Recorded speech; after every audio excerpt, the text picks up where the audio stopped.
Belonging to two different communities, the deaf community and the gay queer community, being part of a minority within a minority, what does that feel like? Well, for me, I grew up in the church, and as you know, churches have some exclusiveness to others. So I grew up already having that feeling of being in a minority, coming from a deaf family in a small church full of hearing people. So already feeling somewhat insular or removed from others. When I left the church and entered the deaf community, wow, that deaf community was thriving and had that strong systems and supports in place. They had organisations available for supports, but still minority as opposed to the wider community. Everybody knew each other. Then looking at the LGBTIQ+ is a minority within the hearing society, and then it's even smaller within the deaf community. So for my life, I feel like it's been sprinkled with minorities. And it does have an impact. Everyone knows, well, not everyone, but many people know who you are, which therefore means people know what you're up to.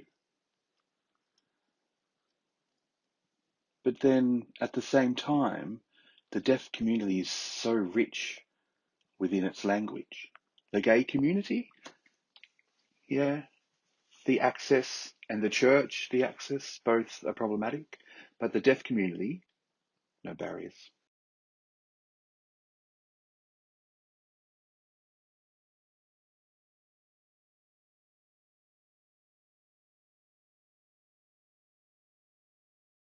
Do you think your experience as a deaf person and a gay man meant that you had to work harder or that sometimes you were overlooked?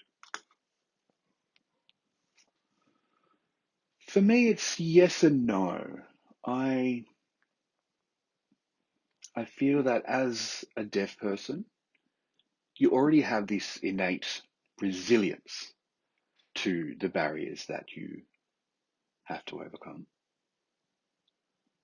And so, therefore, within the gay community, you already have a way of navigating. Similar to the gay community, they have their barriers.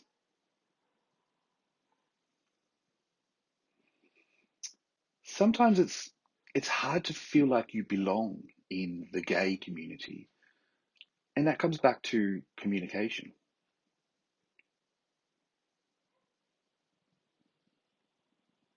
Sometimes the decisions that you make, you have to stick to those decisions and push forward. Everyone has a different story in regards to their experience. My story is arriving in the gay community at an older age. So entering the gay community is quite different to somebody who would be younger. I've never really felt overlooked.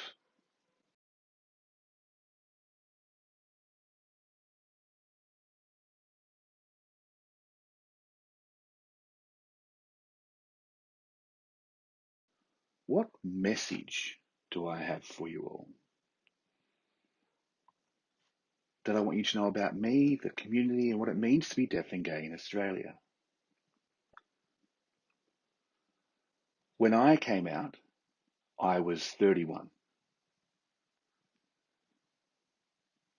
I knew something, but it wasn't until I was 31 that I really had that epiphany and that clarity.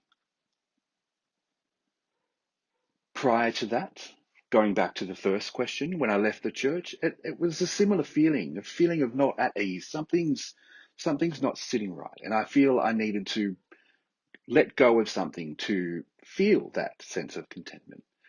Same goes with the sexuality, just that feeling of unease. And it wasn't until I had that realization of who I am. I think what I believe the message is, be true to yourself.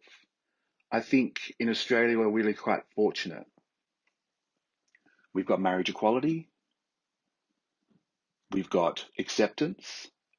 We do have the odd few that do not, but the deaf community is really quite accepting and honest and free-willing, quite different to our international colleagues. We have quite privilege here in Australia.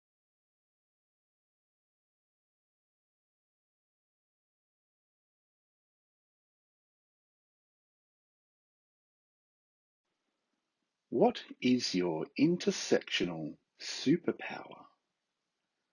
And how does your uniqueness, your life experience make you you?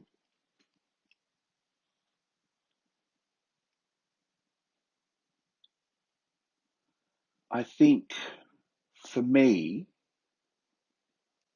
I can see all the tops and turns of life. And I believe you need to be true to yourself to know you can push forward. Like I said, in the gay community, I'm quite open. I can express myself through drag and performance. I can play with my feminine side. I don't need to suppress anything. I can express through art and performance and through my drag. There are different perspectives, but I believe that when you're true to yourself, you can progress. And I think that, well, deaf people from a hearing family, I don't have that lived experience. But what I do see is that realization when deaf people meet other deaf people and that sense of relief and language. It's like they take on a new person. It's akin to being gay and coming out. Like I said, be true to yourself.